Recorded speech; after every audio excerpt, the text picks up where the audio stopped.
Hola a todos y a todas. Queremos charlar en esta oportunidad acerca de la inclusión de las tecnologías digitales y transformarlas en una herramienta para lograr esto que llamamos la buena enseñanza. Y en ese sentido queremos hacer algunas aclaraciones que tienen que ver con la perspectiva del docente, y por eso decimos herramienta que nos ayude a lograr que aquella enseñanza que nos proponemos se transforme en un conocimiento del que cada uno de los estudiantes pueda apropiarse. Pero también es necesario que esa herramienta no pierda de vista que el estudiante que tenemos hoy dentro de nuestras aulas, y cuando digo aulas no solo hablo de los espacios físicos en los que imaginamos o con los que nos formamos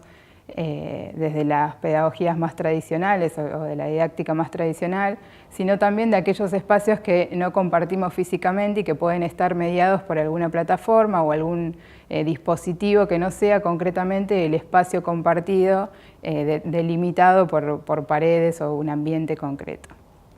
Y decía entonces que esta otra perspectiva sería la del estudiante, y entonces entender que el estudiante hoy construye su conocimiento y se relaciona con el conocimiento con una perspectiva diferente a la que venía siendo común o habitual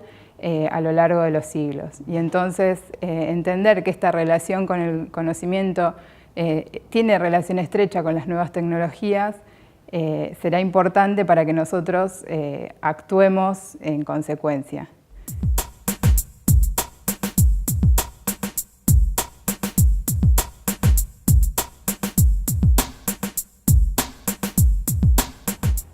La idea entonces es que esa herramienta nos permita lograr una enseñanza eficiente.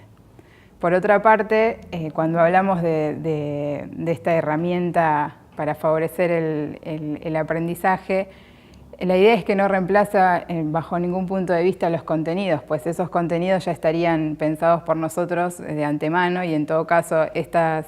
tecnologías estarían complementando y ayudándonos para que este contenido que definimos de antemano pueda ser enseñado de la mejor manera posible. Por otra parte, sería un error suponer que la utilización de esa tecnología digital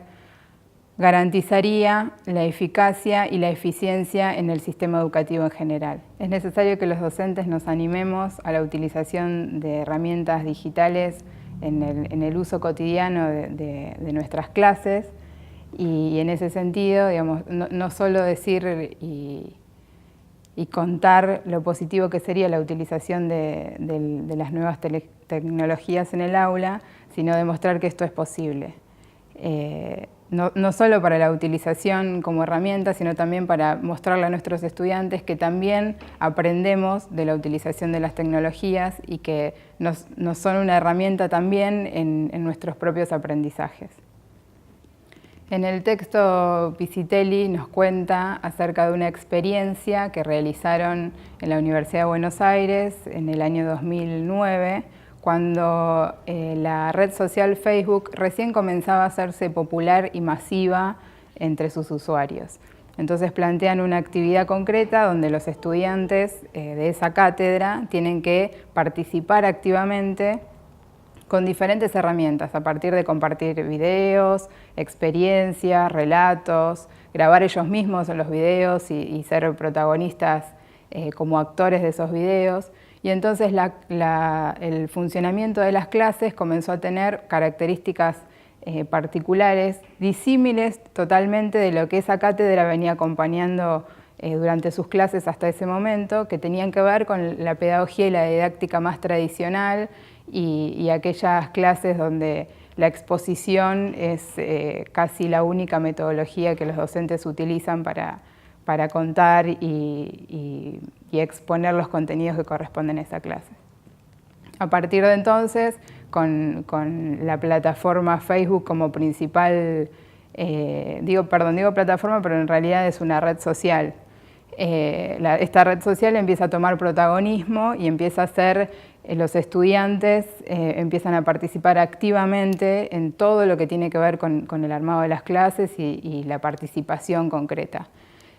La voz entonces siempre la tienen los estudiantes, Y si bien el docente participa activamente y va guiando algunas discusiones o debates, siempre se trata de empoderar a los estudiantes, que en realidad él los llama como no alumnos, perdón, y a los docentes no docentes, quitándole en esa negación todas las características tradicionales por las que se entendió siempre a los alumnos y a los docentes, el docente como único poseedor de la palabra y del conocimiento, y el alumno como aquel que desconoce, y entonces el docente tiene que explicar y dotarlo de esos conocimientos que no tiene. En este sentido, empoderar a los alumnos, el acto fallido, porque a todos nos cuesta esto de mencionar el poder en los estudiantes y el poder además en el conocimiento, con todo lo que esto trae aparejado, porque una de las características que se plantean en esa investigación, que luego, o sea, fue una experiencia concreta que luego se publicó en una investigación,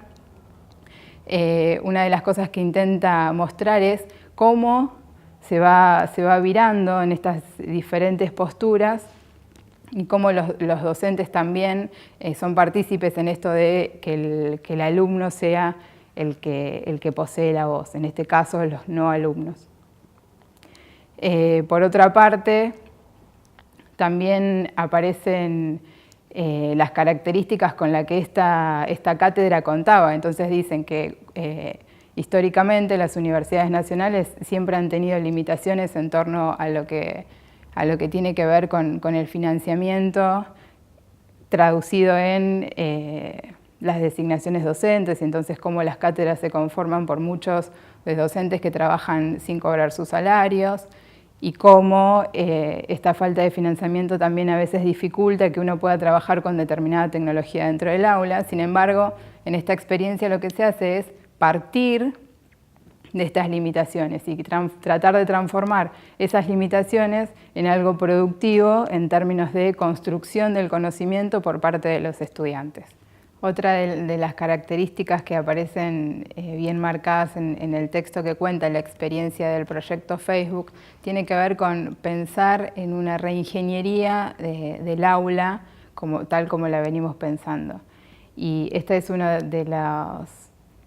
las características más disruptivas que se piensan en este proyecto, que además es como la antesala de lo que Pisitelli continúa haciendo con EduPunk en general. Es importante remarcar que EduPunk es un enfoque dentro de otros que pueden existir, y que una de las características más importantes tiene que ver con esto de romper con algunos estereotipos con los que ya venimos prefigurados, y donde sobre todo los espacios que tienen que ver con las voces que circulan de estudiantes o docentes estén puestos en el acento y en la mirada de los estudiantes.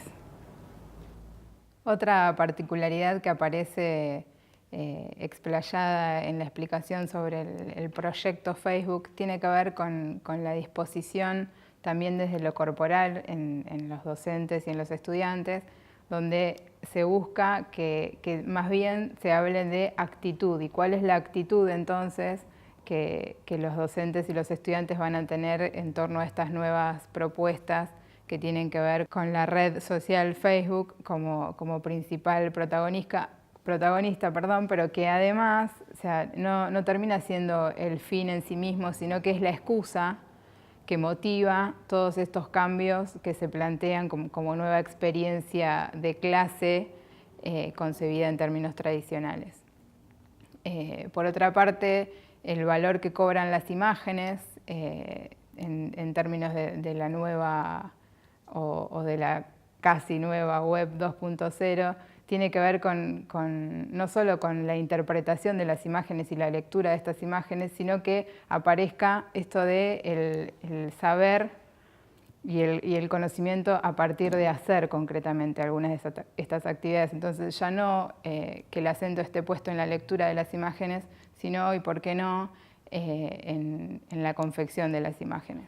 Por otra parte, y como consecuencia por ahí de algunos de los postulados de EduPunk, lo que estaríamos avisorando es que posiblemente con el correr de estas nuevas teorías aparezca una reescritura o repensar aquellas viejas categorías referidas al contrato didáctico y a la transposición didáctica, en términos de cambios de lógicas y de paradigmas en torno a cómo pensamos la clase, a cómo concebimos la estructura de los estudiantes, estructura en términos de cómo interviene en esta relación con el docente y con la construcción del conocimiento.